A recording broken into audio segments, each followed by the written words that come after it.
তাহলে দ্বিতীয় উত্তর হয়ে গেল। তৃতীয় উত্তর ছিল যে আমি অবৈধ সন্তান কিনা। রাসূল যখন আমাকে বললেন সবুক্তগিনের পুত্র মাহমুদ, দুনিয়ার যদি সবাই বলে আমি সবুক্তগিনের পুত্র নয়, আমি কোনোদিন বিশ্বাস করি না, কারণ রাসূলের কথা অমান্য করার, অস্বীকার করার কোনো জায়গা নেই। আমার সম্মানিত ভাইয়েরা, তো একটা মাদ্রাসার ছাত্রের পিছনে খরচ করার তিনি মনস্থির করেছেন, নিয়ত করেছেন, ফলস্বরূপ আল্লাহ তাআলা তার দুটো ফাজাইল দেখিয়ে দিয়েছেন। তিনি পয়সা কোথায় খরচ করবেন চেয়েছিলেন, আল্লাহ যেমন ব্যবস্থা করে দিয়েছেন, তার সাথে সাথে রাসূলকেও স্বপ্ন দেখলেন এবং স্বপ্নের মাধ্যমে তিনি জেনে গেলেন যে তিনি অবৈধ সন্তান নন। সুতরাং আমরা মাদ্রাসায় দেব কি দেব না, কি দেব, কেমন ভাবে দেব, যে কোন চিন্তা করি, এই চিন্তা মাথা থেকে বের করে দিই। যখন এই তালিম ইলমের জন্য আমি আপনি দেব, আল্লাহ তাআলা আমার আপনার ব্যবস্থা কোথা থেকে করবেন আমরা কেউ বলতে পারি না। সুতরাং আল্লাহ যার যেমন ক্ষমতা দিয়েছেন, যেমন আপনাদের সহযোগিতা সাহায্যতে মাদ্রাসায় এত বড় গড়ে উঠেছে, আল্লাহ যদি চান এই মাদ্রাসা আরো বৃহত্তর হবে। যেমন বর্তমান মাদ্রাসার সাথে সাথে মাদ্রাসা বোর্ড অর্থাৎ স্কুলের উচ্চ মাধ্যমিক পর্যন্ত পড়াশোনা চলছে। ভবিষ্যৎ পরিকল্পনা যাতে করে আমরা সুন্দর সুষ্ঠুভাবে করতে পারি, সেজন্য আপনারা অর্থ, সাহায্য, শ্রম, বুদ্ধি যে যেমন পারবেন তেমন ভাবে মাদ্রাসার ক্ষেত্রে পরিপূর্ণ সহযোগিতা করবেন। মাদ্রাসার উন্নতির ক্ষেত্রে যে কোনো পরামর্শ অবশ্যই গ্রহণযোগ্য। আপনার পরামর্শ মাদ্রাসা কর্তৃপক্ষ নিতে বাধ্য হবে। সুতরাং সবাইকে অনুরোধ করব, আসুন সবাই কাঁধে কাঁধ মিলিয়ে জামিআতুত তাহিরাতুল আনোয়ারা যাতে কিয়ামত পর্যন্ত অক্ষুণ্ণ থাকে এবং ইখলাসের সাথে সবাই এর উপরে জমে থাকেন, তার জন্য আল্লাহ তাআলার কাছে দোয়া করি, আল্লাহ তাআলার কাছে তার জন্য প্রার্থনা করি। আল্লাহ তাআলা আমাদের সবাইকে কবুল করুন।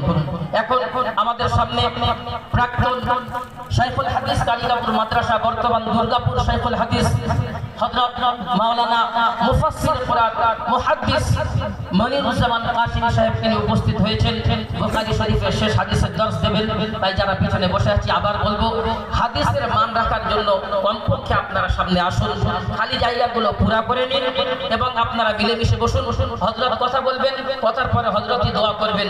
দোয়ার পরে যারা মেহমান এসেছে আমরা কেউ যাব না। মাদ্রাসার পক্ষ থেকে যা কিছু আপনাদের জন্য ব্যবস্থা করা হয়েছে সেটা আপনারা সাদরে কবুল করবেন। এবারত পড়ো, রাইহানা এবারত পড়ো।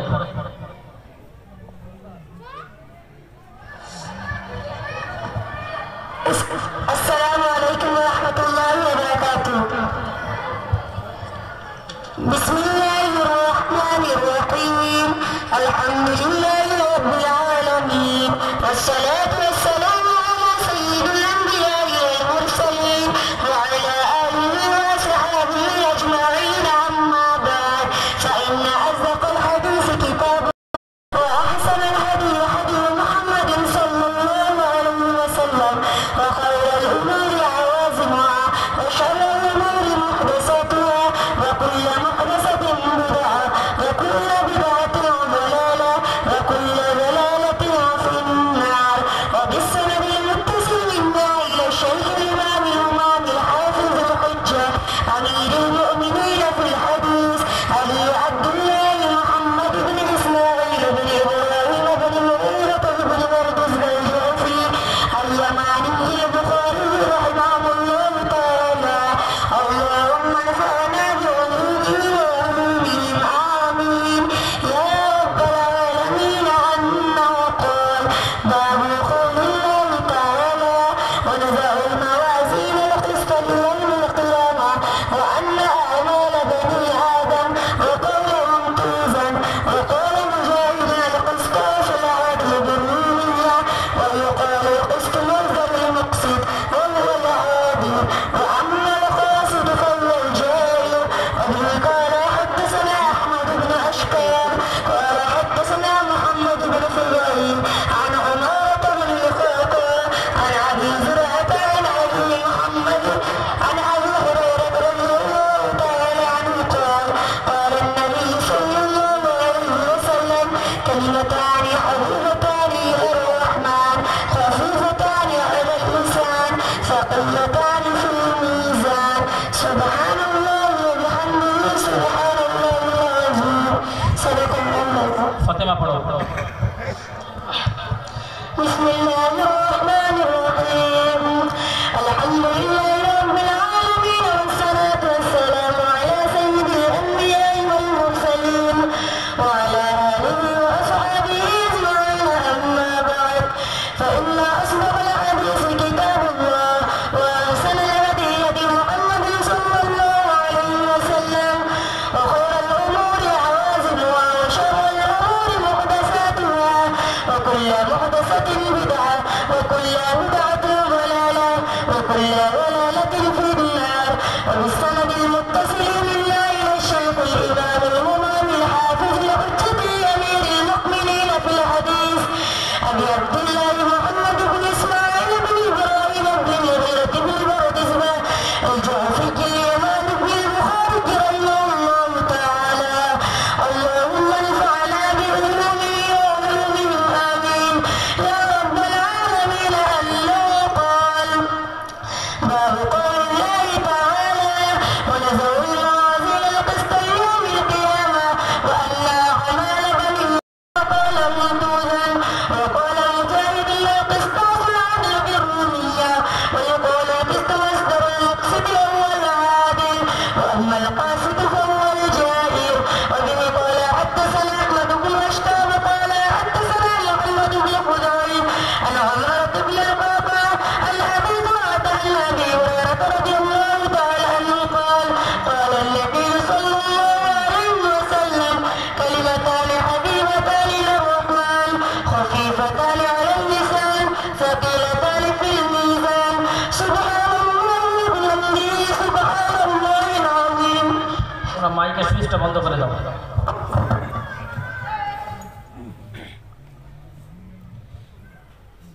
بسم الله الرحمن الرحيم الحمد لله رب العالمين والصلاة والسلام على سيد الأنبياء والمرسلين وعلى آله وصحبه أجمعين أما بعد. الحمد لله সমস্ত প্রশংসা সেই মহান আল্লাহ পাকের প্রতি যিনি গোটা বিশ্ব জাহানকে সৃষ্টি করেছেন, আমাকে আপনাকেও সৃষ্টি করেছেন এবং এই দুনিয়ায় এই পৃথিবীতে চলার জন্য মহান আল্লাহ পাক যুগে যুগে যুগে যুগে মানুষের মাঝে নবী পাঠিয়েছেন, যাদের সংখ্যা 1,24,000, যার মধ্যে 313 জন হলো রসুল।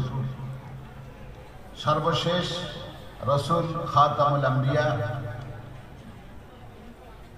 আমাদের নবী, আপনার নবী, বিশ্ব নবী, সমগ্র সৃষ্টিকুলের নবী, আল্লাহ পাক রব্বুল আলামিন, আর তিনি হলেন রসুল রব্বিল আলামিন।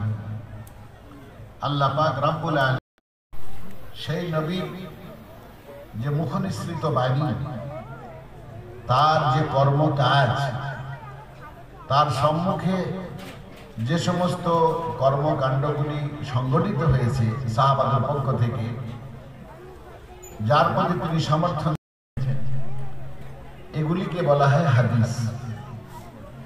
এগুলিকে বলা হয় হাদিস। নবী পাক সাল্লাল্লাহু আলাইহি মুখ নিঃসৃত বাণী এবং নবী পাক সাল্লাল্লাহু আলাইহি সাল্লামের কর্মকাজ এবং যেগুলির প্রতি তিনি সমর্থন দিয়েছেন, এগুলি হলো হাদিস। সেই হাদিসের সম্ভার মুহাদ্দিস ইকরামগণ অক্লান্ত পরিশ্রম করে হাদিসগুলি সংগৃহীত করেছেন। যে হাদিসের কিতাবটি এখন আমার সামনে আছে এবং আপনাদের সকলের প্রাণ প্রিয় ছাত্রী, 2 জন ছাত্রী যে হাদিসটি পড়ল, এটা হলো বুখারী শরীফের সর্বশেষ হাদিস। আমরা বাংলায় বুখারী শরীফ বলি, এই নামে আমাদের কাছে পরিচিত, যদিও এর অনেক লম্বা নাম আছে। তো যাই হোক, সেই বুখারী শরীফের সর্বশেষ হাদিস ইমামে বুখারী রাহমাতুল্লাহ আলাইহি তিনি অক্লান্ত পরিশ্রম করে প্রায় 6 লক্ষ হাদিস তিনি সংরক্ষণ করেন। 6 লক্ষ হাদিস, যে 6 লক্ষ হাদিসের মধ্যে 3 লক্ষ হাদিস তার পাণ্ডুলিপিতে ছিল এবং 3 লক্ষ হাদিস তার স্মৃতিপটে ছিল। 3 লক্ষ হাদিসের হাফিজ এবং পাণ্ডুলিপিতে আরো 3 লক্ষ, মোট 6 লক্ষ হাদিস তিনি সংগ্রহ করেন। এবং সেই 6 লক্ষ হাদিসের ভিতর থেকে ছাঁটাই যাচাই বাছাই করে সবই নবী পাক সাল্লাল্লাহু আলাইহি কথা কাজ বা মৌনত সমর্থন, তার ভিতর থেকে ছাঁটাই বাছাই করে এই বুখারী শরীফের ভিতরে সর্বশেষ হাদিসের উপরে যে নাম্বারটি দেওয়া আছে সেই নম্বরটা হলো ৭,২৬২।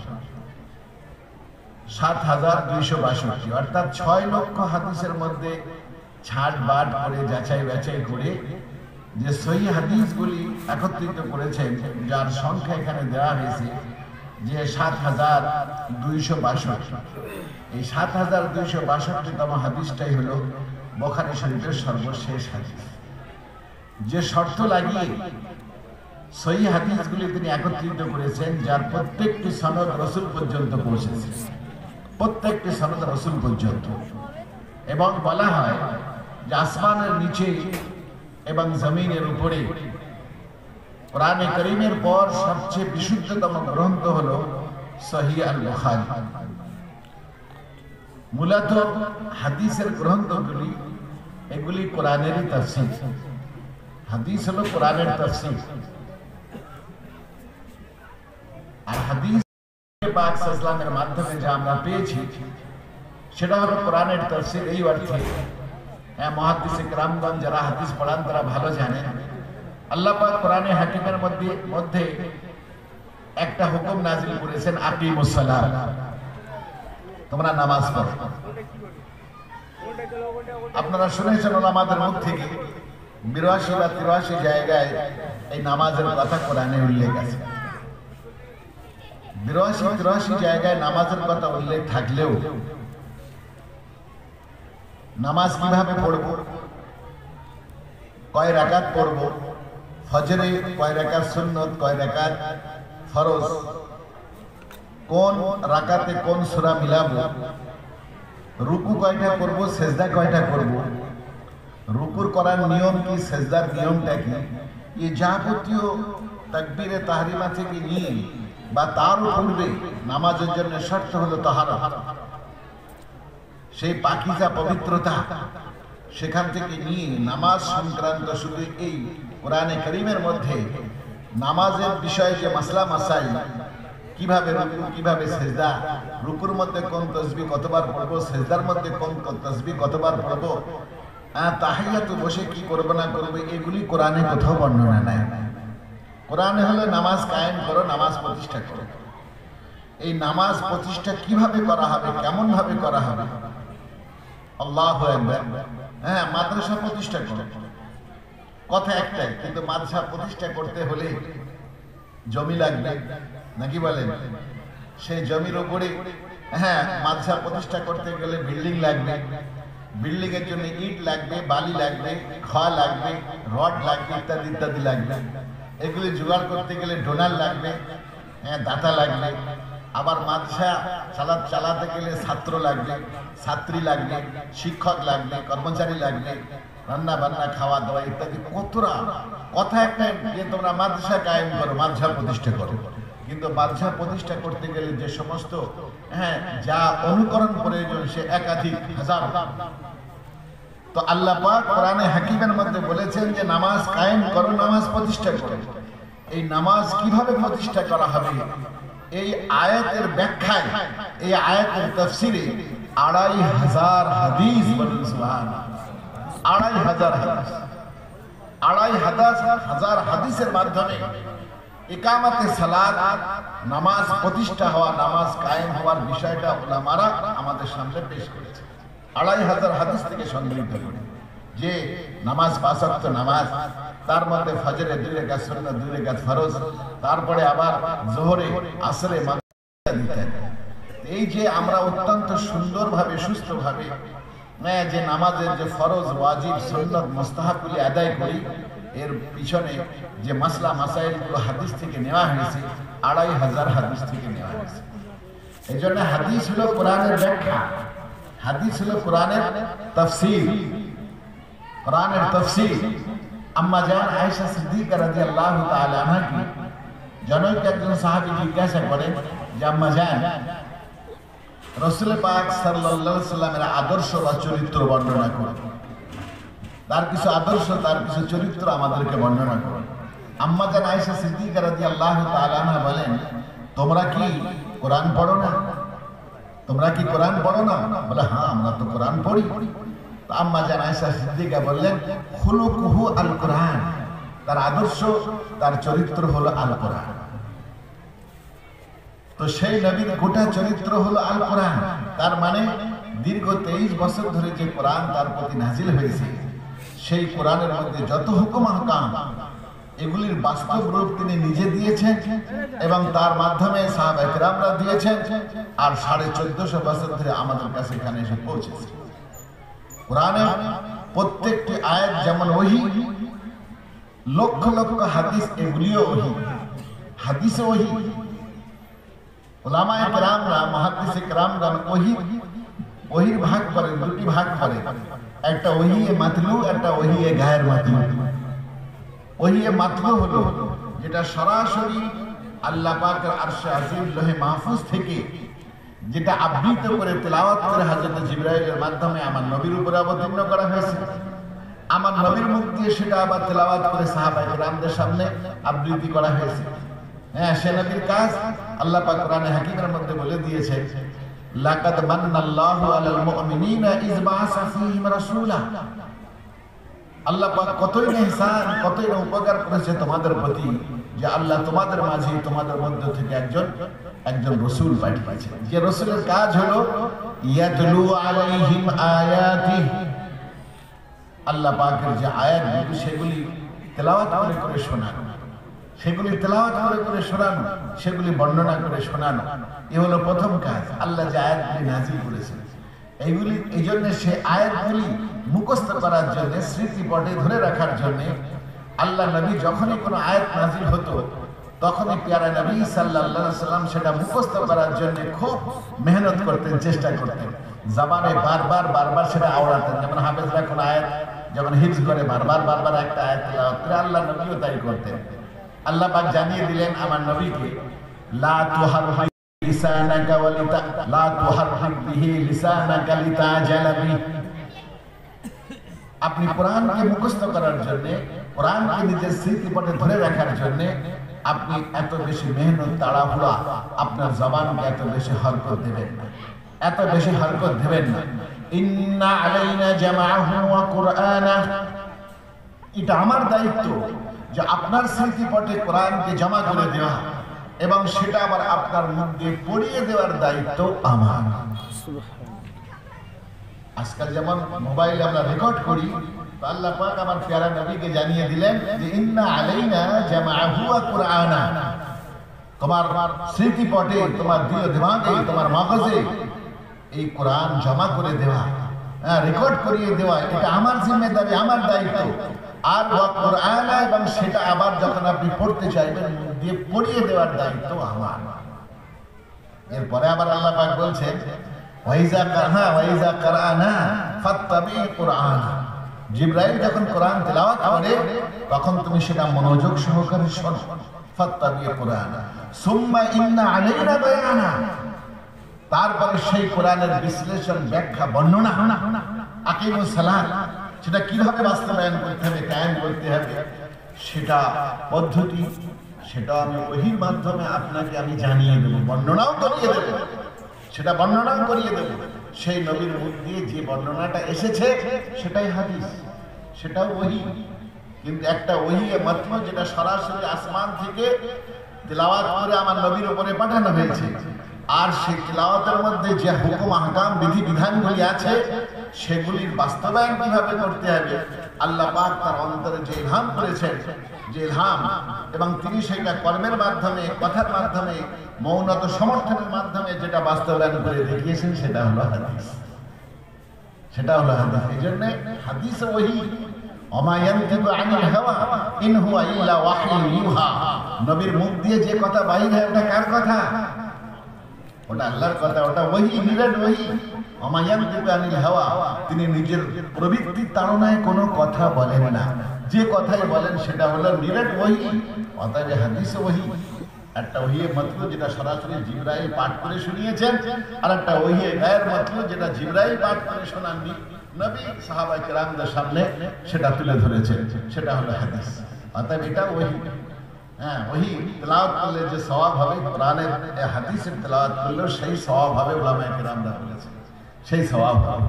তো সবচেয়ে বিশুদ্ধতম গ্রন্থ হলো সহিহ আল বুখারী, যার সর্বশেষ হাদিসটা আমাদের প্রাণপ্রিয় ছাত্রীরা আলহামদুলিল্লাহ সারা বছর ওস্তাদরা পড়িয়েছেন। আর এই প্রায় ৭,২৬১টা হাদিসের পরে ৬২তম হাদিস ইমাম বুখারী রাহমাতুল্লাহ, আমি বললাম যে ৬ লক্ষ হাদিস তার ভিতর থেকে ছানবিন করে এই হাদিস রচনা করেছেন, একত্রিত করেছেন দীর্ঘ ১৬ বছর। কয় বছরে? প্রত্যেকটি হাদিস লিপিবদ্ধ করার সময় গোসল করেছেন, ২ রাকাত নফল নামাজ পড়েছেন। আমরা তো ১ বছরের ছেলেদের বা মেয়েদের সিলেবাস পূর্ণ করে দিচ্ছি, কিন্তু যিনি এটা লিখেছেন তিনি দীর্ঘ ১৬ বছর প্রতিটি হাদিস লেখার সময় গোসল করেছেন, ২ রাকাত নামাজ পড়েছেন, তারপরে হাদিস লিখেছেন। তো হ্যাঁ, এ বহুতই বরকতময় গ্রন্থ হলো সহিহ আল বুখারী। আল্লাহু আকবার। হ্যাঁ, এর খতমে যে আয়োজন বিভিন্ন মাদ্রাসায় করা হয়, এই জন্যই করা হয় যাতে এর বরকত থেকে জনগণ মেহরুম না হয়। আপনাদেরই অর্থ, আপনাদেরই পয়সা, আপনাদেরই বিভিন্ন পরামর্শ যুক্তি, যার মাধ্যমে মাদ্রাসাগুলি প্রতিষ্ঠিত হয়েছে।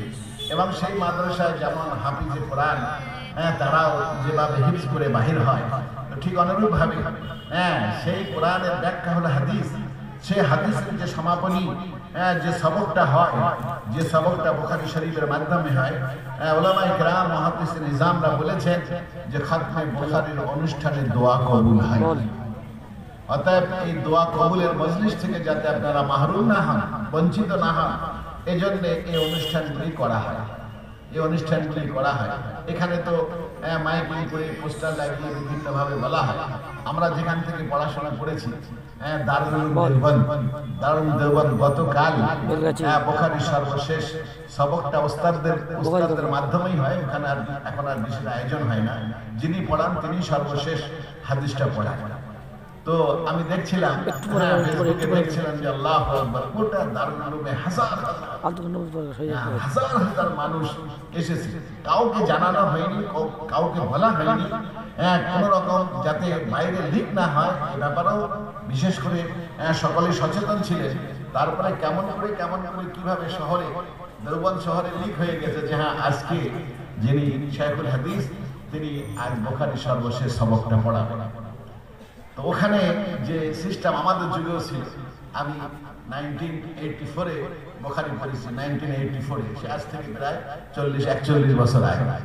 তো তখনও নিয়ম ছিল এরকম, রাতের বেলা বিশেষ করে বুখারী খতম হতো।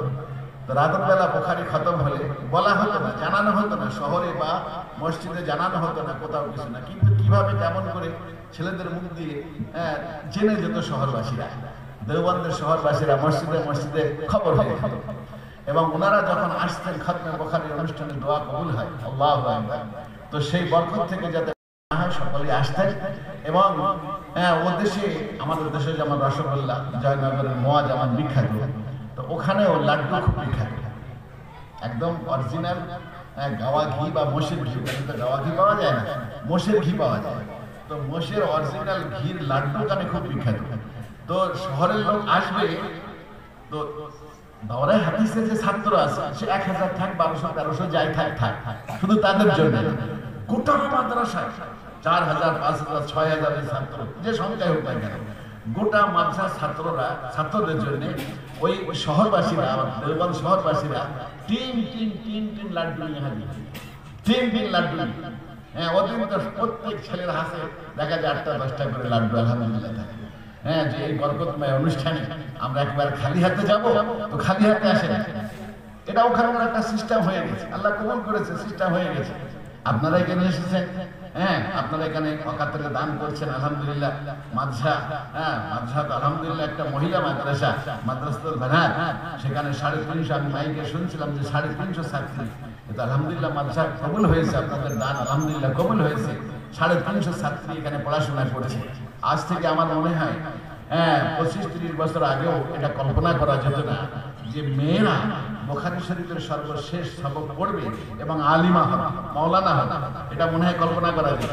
আমাদের দেশে এখন তো মেয়েরা হাফিজা হচ্ছে, আবার কি আলিমা হচ্ছে। আলহামদুলিল্লাহ, এখান থেকে 6টা মেয়ে আলিম হচ্ছে। বড় সৌভাগ্যবান সেই সমস্ত মায়েরা বাপেরা বড় সৌভাগ্যবান যাদের মেয়েরা আলিমা হচ্ছে। তো যাই হোক ভাইয়েরা আমার, সর্বশেষ যে বাপ বা যে অধ্যায়টা এখানে ইমাম বুখারী রচনা করেছেন, সেটা হলো সর্বশেষ যে অধ্যায়টা, সেই সর্বশেষ অধ্যায়টার নাম হলো কিতাবুত তাওহীদ। কিতাবুত তাওহীদ মানে একত্ববাদ। কিতাবুত তাওহীদ একত্ববাদ, এটা হলো সর্বশেষ অধ্যায় যেটা ইমাম বুখারীতে এই অধ্যায়টা নিয়ে এসেছে। এবং ইমামে বুখারী রাহমাতুল্লাহ আলাইহি সর্বপ্রথম যে অধ্যায় দিয়ে বুখারী শুরু করেছেন সেটা হলো কিতাবুল ঈমান। কিতাবুল ঈমান, কিতাবুত তাওহীদ দুটো প্রায় একই। অর্থাৎ কিতাবুল ঈমান দিয়ে শুরু করেছেন, আর কিতাবুল তাওহীদ অর্থাৎ ঈমানের উপরেই তার নিজস্ব গ্রন্থ শেষ করেছেন। শুরু তো ঈমান, শেষও ঈমান। শুরু এবং শেষ ঈমান। যদিও কিতাবুল ঈমানের আগে উলামারা ওটা বলে দিয়েছে যে শুরুতে কাইফা কানা বাদুল ওহী সংক্রান্ত কিছু হাদিস নিয়ে এসেছে। এটা ভূমিকা বা মুকাদ্দমা স্বরূপ নিয়ে এসেছে। যেমন কোরআনে কারীম মূলত শুরু হয় সূরা আল বাকারা থেকে, কিন্তু তার আগে সূরা ফাতিহা হলো ভূমিকা বা মুকাদ্দমা। যে সূরা ফাতিহার মধ্যে বলা হয়েছে ইহদিনাস সিরাতাল মুস্তাকিম, আমাদেরকে সিরাতে মুস্তাকিমের পথ দেখাও। সেই সিরাতে মুস্তাকিমের পথ হলো সূরা বাকারা থেকে নিয়ে নাস পর্যন্ত। তো কিতাবুল ওহী শুরুতে যেটা এসেছে ওটা হলো ভূমি বা কিতাব, কারণ ওহী ছাড়া আমাদের কোনো ইলম গ্রহণযোগ্য না। ওহী ছাড়া কোনো ইলম গ্রহণযোগ্য না, হাদিস ওহী ব্যতীত গ্রহণযোগ্য না। এই জন্য ওহীর মাধ্যমে এই ভূমিকা বা সূচনা শুরু করার পরে কিতাবুল ঈমান দিয়ে এই বুখারী শুরু হয়েছে, আর কিতাবুল ঈমানের উপরেই শেষ হয়েছে। শেষ অধ্যায়টার নাম কিতাবুত তাওহীদ। তাওহীদ হলো ঈমানের বুনিয়াদি উসুল। আর তাওহীদের উপরে যার খাতমা হবে তার আল্লাহ পাক নাজাত নসিব করবেন। তাওহীদের উপরে, তাওহীদ মানে একত্ববাদ, শিরক মুক্ত যে ইয়াকিন, শিরক মুক্ত যে বিশ্বাস, তাকেই বলা হয় তাওহীদ।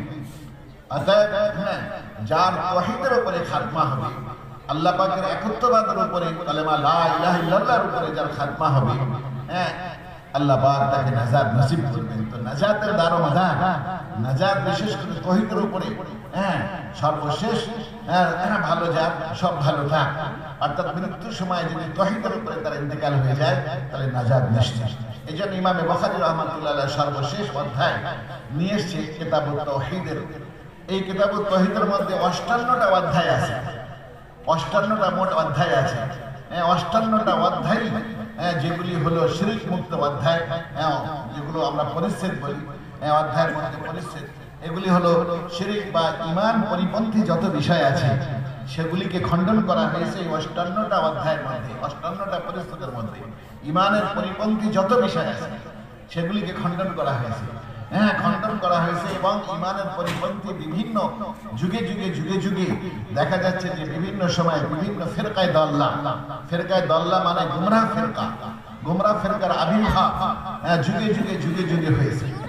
কখনো মুতাজিলা, কখনো রাওয়াফিদ, কখনো খাওয়ারিজ, কখনো শিয়া, এরকম ধরনের বিভিন্ন। আমাদের দেশে যেমন ব্রিটিশ আমলে হয়েছিল কাদিয়ানি, এরা মুসলমান নয়, এদেরকে যারা মুসলমান মনে করবে তারাও মুসলমান নয়। কাদিয়ানিদেরকে যারা গোলাম আহমদ কাদিয়ানিকে সর্বশেষ নবী বলে যারা বিশ্বাস করে, অত সর্বশেষ নবী মাকানা মুহাম্মাদুন আবা আহাদিন মির রিজালিকুম ওয়ালাকিন রাসূলুল্লাহি ওয়া খাতামান নবিয়্যিন। আমরা সকলে বিশ্বাস করি আমাদের নবী সর্বশেষ নবী, তারপরে আর কোনো নবী আসবে না। কিন্তু কাদিয়ানিরা বিশ্বাস করে যে সর্বশেষ নবী না মুহাম্মদ সাল্লাল্লাহু আলাইহি ওয়াসাল্লাম না, বরং সর্বশেষ নবী গোলাম আহমদ কাদিয়ানি। অতএব এই বিশ্বাসে যারা বিশ্বাসী তাদের জানাজাও যেমন পড়া চলবে না, তাদের মুসলমানের কবরস্থানে কবর দেওয়া চলবে না, তারা মুসলমান নয়, তারা কাফির। তো এই যুগেও ব্রিটিশ আমলে এই কাদিয়ানি ফিরকা এসেছিল। এখনো অনেকে ফেরকা আছে যারা ইমান পরিপন্থী কথাবার্তা বলে, হ্যাঁ, যারা ফকরে মত, যারা মাজার পূজারী, হ্যাঁ, যারা মাজারে চাদর চড়ায়, যারা মাজারওয়ালার কাছে চায়, এরাও বিভিন্ন ধরনের এই মাজার পূজারীরাও। এই জন্য 58টা অধ্যায় ইমাম বুখারীর জামানায় যেগুলি ইমান পরিপন্থী, তৌহিদের পরিপন্থী বা তৌহিদ পরিপন্থী যে সমস্ত কথাবার্তা, সেগুলি হাদিসের মাধ্যমে খণ্ডন করেছেন ইমামে বুখারী রাহমাতুল্লাহ।